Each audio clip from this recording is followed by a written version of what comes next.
Hey guys, welcome to Cook with Nancy. Today I'm going to show you guys how to make this beautiful potato pakoras with some veggies in it, and also I made this beautiful chutney recipe. I will put the link below, and please check out this green chutney recipe. This is super delicious and out of this world. It goes with any kind of appetizer, so I'll put the link below. You can check that out as well.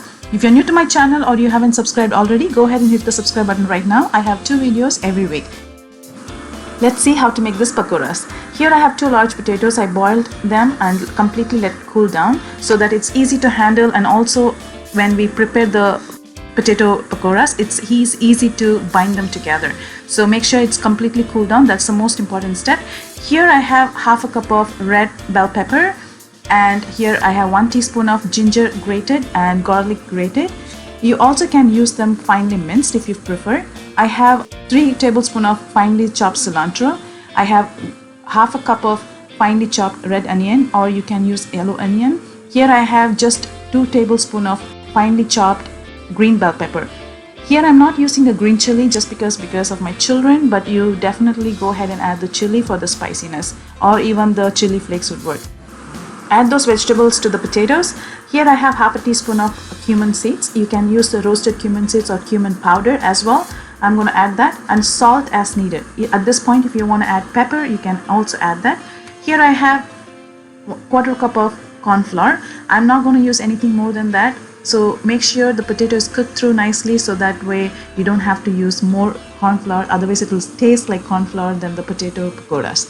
Now I'm going to go ahead and combine all the potatoes and veggies until there is no lumps whatsoever, because the potatoes I haven't mashed them, so I'm going to just make sure it's all combined until the potatoes are nice and mushy, and it's combined well with the vegetables without any kind of lumps in here, because you don't want that to come into your mouth and it kind of doesn't taste good. Now I've added the corn flour in batches, and I'm going to mix them completely until it's all well incorporated. Now you want to make sure when you take a small size of ball and try to make a ball out of it, it should not stick in your hand. That's the consistency you want.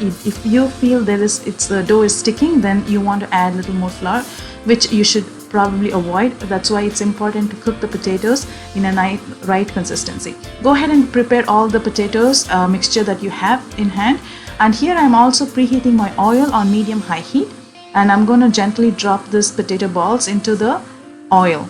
Make sure you do not overcrowd them, because once you overcrowd, the temperature will drop and then it absorbs more oil and it will not turn crispy, it will be more oily.